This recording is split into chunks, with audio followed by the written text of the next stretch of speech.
Get ready for your dictation. The dictation starts in 5, 4, 3, 2, 1. Coming to the internal affairs of the country, Madam Deputy Chairman, the policies of the Government of India for the last 15 years have been so manipulated that the rich people are becoming richer and the poorer sections of the people are becoming still poorer.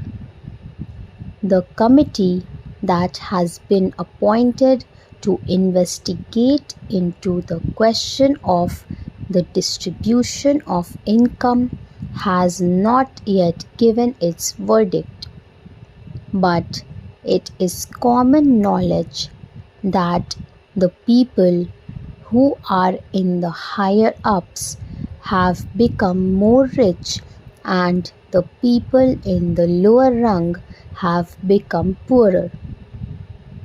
The prices of essential commodities that the peasants and the workers use have gone up so high that they are not within the reach of the mass of the people of the country. Government have not taken adequate steps to bring down the prices and to stabilize the prices as was recommended by the Food Grains Committee. We are now in the third plan.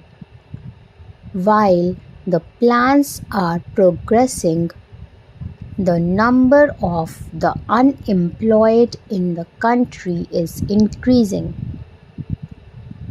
This is a very anomalous position. It is the government alone that can explain why, in spite of the plans, the unemployment problem is becoming more and more acute.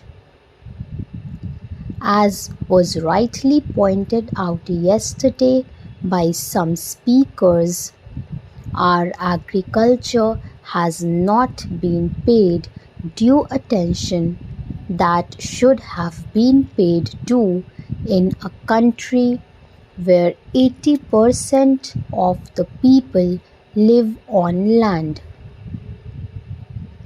Some 3 or 4 years back, when Mr. Ajit Prasad Jain was the Food and Agriculture Minister, he was made to resign under shady circumstances as one who had proved not capable of solving the food problem in the country.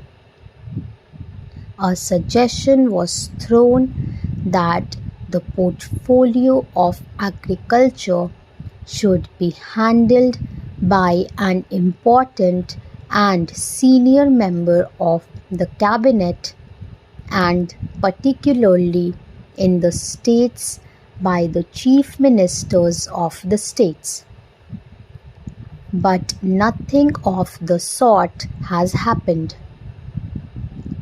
Whatever increase in food grains output we have obtained is not because of any increase in the yield per acre, but because of extensive cultivation.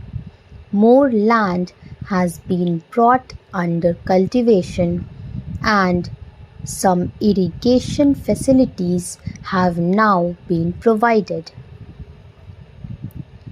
But the increase that we have seen is not in keeping with the demand that is necessary for us to feed 400 millions in India.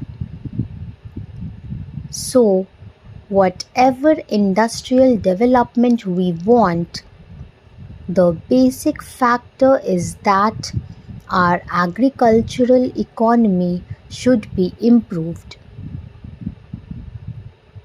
For that, all efforts should be made.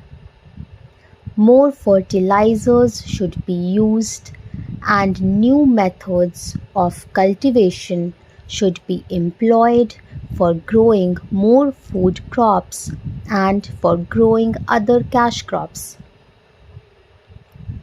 In a review that was published by the Planning Commission itself, they have pointed out that there is acute shortage of power in more than 50% of the states in India. We have accepted a planned economy. We have completed 2 plans and we are now in the 3rd plan.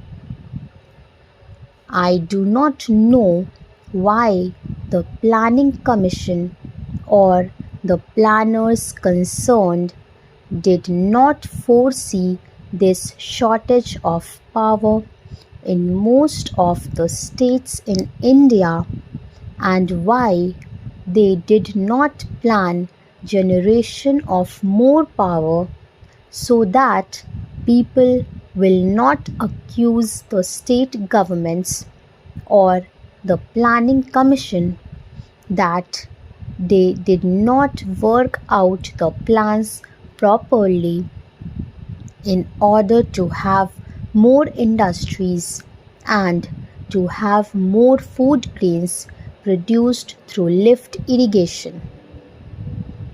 In most of the states, in Andhra, in West Bengal, in Bihar, in Karnataka, there is power shortage.